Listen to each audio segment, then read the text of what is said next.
A graça e a paz, Pastor Luiz Roberto. Nós estamos dando início ao nosso estudo do Evangelho de João. Dentro dos 4 evangelhos, ele é o único que não faz parte dos sinóticos. Os 3 primeiros evangelhos de Mateus, de Marcos e Lucas, esses são os sinóticos. Porém, João já não é dentro dessa categoria. O livro de João, ele é considerado como um livro do apóstolo amado. João fala muito de amor.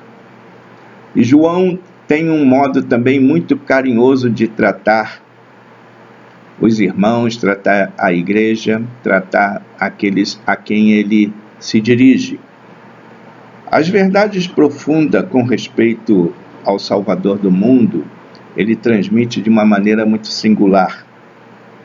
João narra o lado espiritual da vida de Jesus e, consequentemente, promove a vida espiritual da igreja, enquanto que os sinóticos dão bastante ênfase ao lado histórico da pessoa de Cristo, né? Eles tentam fazer mais relatos a respeito da pessoa de Cristo, ok?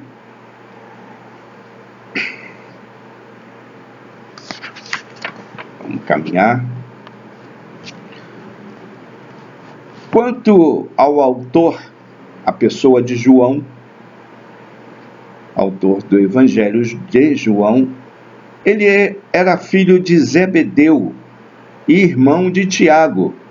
Marcos capítulo 1, verso 19, registra isso. Ele era pescador, cresceu na cidade de Betsaida, perto da Galileia. Foi a princípio discípulo de João Batista. João e seu irmão Tiago receberam o nome de Boanerges, que quer dizer filhos do trovão, indicando seu zelo muitas vezes movidos por temperamento impulsivos. Galileus impetuosos, cujo zelo não era disciplinado e algumas vezes mal orientados. Lucas 9,54, ele fala alguma coisa a respeito disso. Então, eram homens grosseiros, né? João, sem muita cultura, sem muita formação, mas o coração de João era um coração inclinado para as coisas de Deus. João permaneceu em Jerusalém até aproximadamente 66 depois de Cristo. Então ele muda para Éfeso, aonde assume o bispado das igrejas da Ásia Menor durante 25 anos. João também escreveu 5 livros no Novo Testamento. Somente Paulo excedeu em número de livros escritos sobre João, né, acima de João. João, então, é o segundo escritor, maior escritor do Novo Testamento. Aonde foi escrito o Evangelho de João? Ele foi escrito em Éfeso, um período entre 80 e 95 depois de Cristo. Pedro e Paulo já haviam morrido mais ou menos pelos idos de 67 a 68 depois de Cristo. Jerusalém tinha sido destruída no ano 70 depois de Cristo. Depois do que a igreja começou a sofrer perseguição por parte dos romanos. Ele também teve o cuidado de desfazer a ideia errônea da superelevação de João Batista. Alguns estavam dando honras e glórias ao precursor, expressões cabíveis somente a Jesus Cristo. Somente o Senhor Jesus Cristo é digno de todo louvor e adoração, porquanto é o Cordeiro de Deus, o único que pode tirar o pecado do mundo. Então João teve um trabalho ali de promover o nome de Jesus porque no caso ali os gnósticos estavam elevando o nome de João Batista acima do nome de Cristo, dando a entender para as pessoas que João Batista era maior do que Jesus. Então, João teve um trabalho a ser feito ali para que isso fosse revertido e para que as pessoas pudessem entender que o precursor, João Batista, ele veio anunciar Jesus, e quando Jesus veio, cumpriu-se então a palavra, tanto das profecias do Antigo Testamento, quanto do próprio João Batista. Quando João escreveu o quarto evangelho, os evangelhos sinóticos já haviam sido escritos muitos anos antes.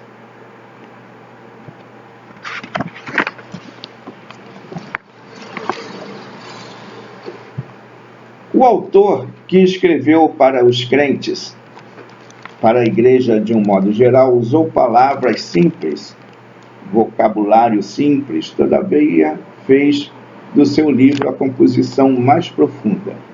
Usou o estilo hebraico, mas o escreveu na língua grega, mais poético e mais sensível. O propósito do Evangelho segundo João está revelado no capítulo 20, versículo 31, que diz: para que creiais. Convicção, isso gera uma convicção do intelecto, você precisa crer, né? Então, João tinha uma preocupação de transmitir aquilo que se fazia necessário para mexer com o intelecto das pessoas, para que eles crescem em primeiro lugar, através daquilo que ele estava ensinando. Depois de transmitir a palavra e eles perceberem que aquela palavra era uma palavra verdadeira e que tinha um sentido direto para Jesus, em direção a Jesus, então aí ele fala: e crendo tenhas vida, e crendo tenhas vida. Ou seja, aí a regeneração espiritual estava sendo invocado através de João, mediante essas duas palavras. O livro ele é clássico quanto à apresentação da doutrina da pessoa e do trabalho do Senhor Jesus Cristo. O tema é: o Verbo divino e o Eterno se fez carne a fim de trazer salvação ao homem. Podemos ver através das páginas do referido Evangelho que 3 fatos se repetem. O primeiro é a revelação de Cristo, o segundo, a rejeição de Cristo, e o terceiro, o recebimento e aceitação de Cristo. João é o Evangelho da salvação. João é o Evangelho do amor, e esse amor que é pregado por João, ensinado por João, é o Evangelho para que se ganhe almas, o amor ao pecador, o amor às almas perdidas, para que elas fossem resgatadas. A natureza do Verbo divino. Enquanto Gênesis 1:1 registra o ato criativo de Deus, João 1:1 revela o Verbo que existiu antes da criação. Nós temos isso comentado já numa aula que eu preparei antes da introdução do Evangelho de João, que vocês podem ver em outro vídeo. O vocábulo verbo é a tradução do grego logos. Logos revela o ser cuja existência excede o tempo, e a preexistência do Filho de Deus, sendo ele, portanto, eterno, sem princípio e nem fim de dias. Tá? Como referência a Cristo, a palavra grega logos, tem um sentido muito peculiar, apropriado, porque nele estão escondidos todos os tesouros da divina sabedoria, os infinitos pensamentos de Deus. O vocábulo verbo único capaz de expressar aos judeus e aos gregos a natureza divina e verdadeira de Jesus. O verbo estava com Deus. A preposição com indica interligação. O logos identifica-se com Deus e é coparticipante da essência da natureza divina. Indica, portanto, que Jesus Cristo é Deus.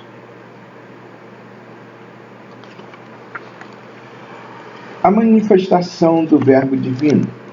João Batista foi preparado por Deus para anunciar aquele que viria após ele.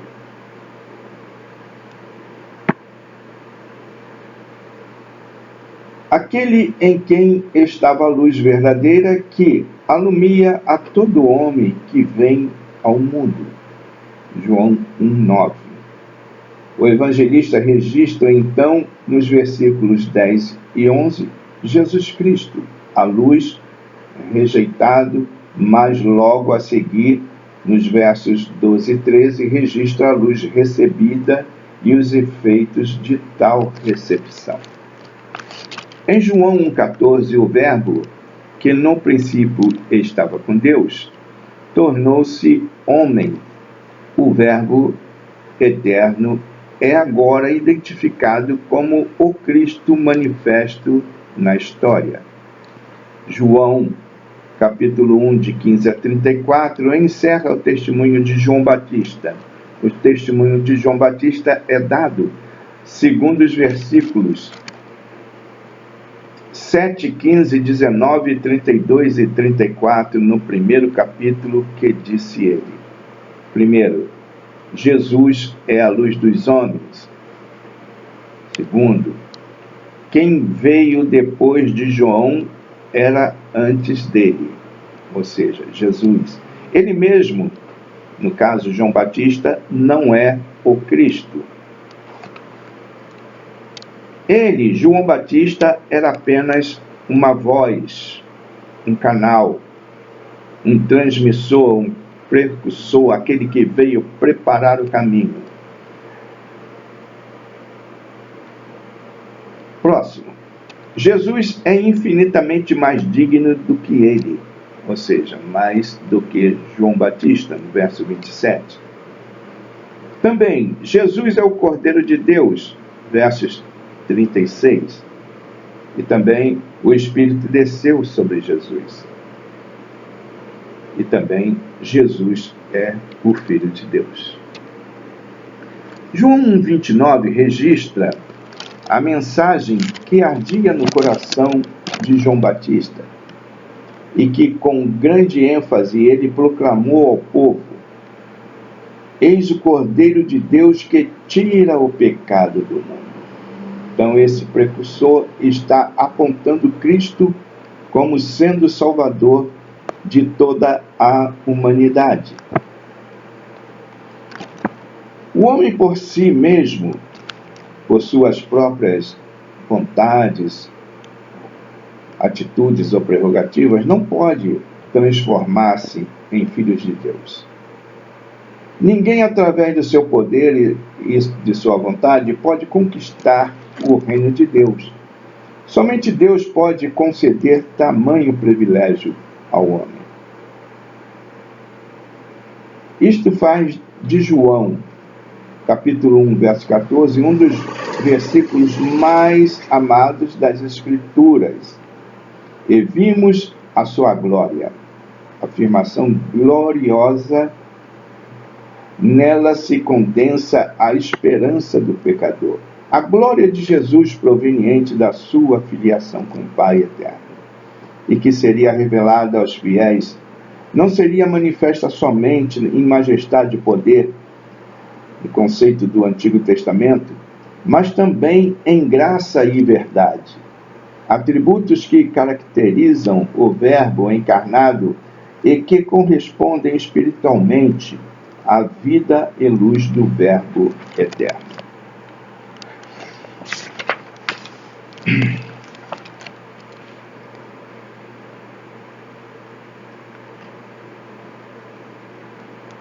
João, capítulo 1, de 35 em diante, menciona a primeira visita de Jesus à Judéia e os primeiros discípulos, enquanto os evangelhos sinóticos se preocupam mais com o ministério de Jesus na Galileia. Jesus conhece cada um, ele nos conhece pelo nome, individualmente. Tu és Simão, filho de Jonas. Versículo 42. Natanael, um homem sincero, eis aqui um verdadeiro israelita em quem não há dolo. Verso 47. Então Jesus se revela tanto a Simão como também a Natanael, como se já o conhecesse antes de ser apresentado um ao outro. Jesus vira em Natanael um homem que aprendera as Escrituras sobre o Messias que havia de vir. Era um homem cauteloso, sem dolo, sem pecado, sincero, reverente, entusiasmado, pronto a ser convencido da verdade. Daí recebeu uma visão mais ampla. Natanael foi o primeiro a anunciar Jesus como Filho de Deus, o Rei de Israel. Versos 49. Os milagres de Jesus. No segundo capítulo, ocorre o primeiro milagre de Cristo. Através deste e de outros sinais, Jesus manifesta a sua glória e os discípulos creem.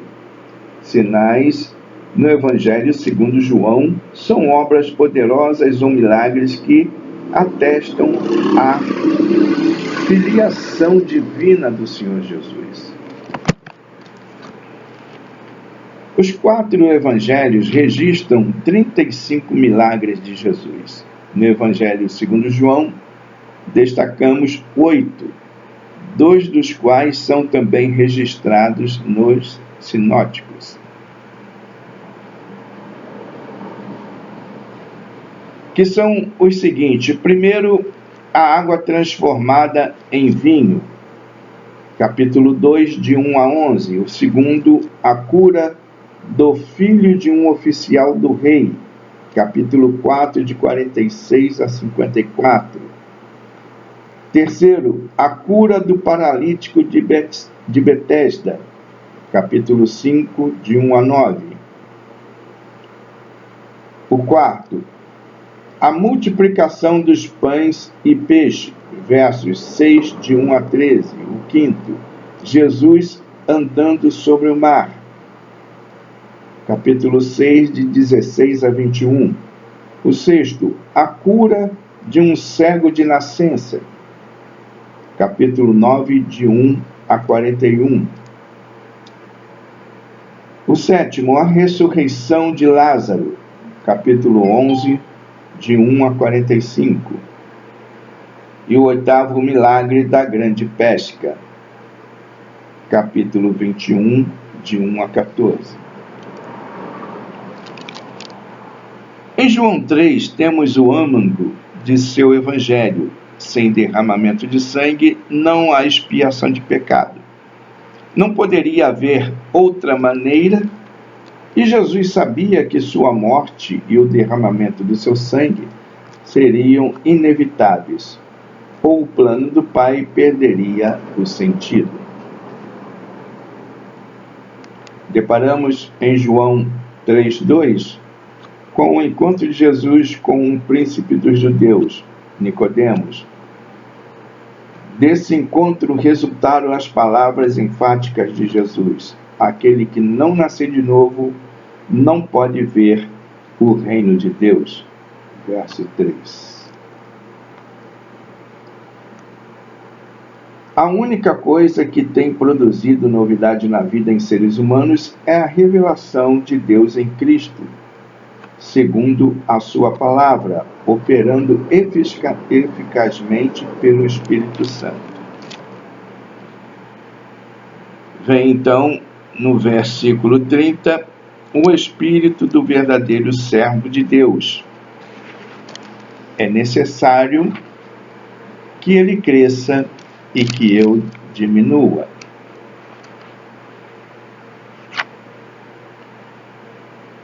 João 3, de 32 a 36, contém um comentário do apóstolo amado, ressaltando as palavras do versículo 36.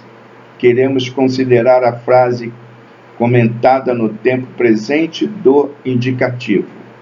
Aquele que crê tem. Sempre nos inclinamos a aceitar melhor aquele que creu e não aquele que crê. Aquele que crê tem, e aquele que creu terá. Mas, na realidade, é a fé atual que goza da vida abençoada agora.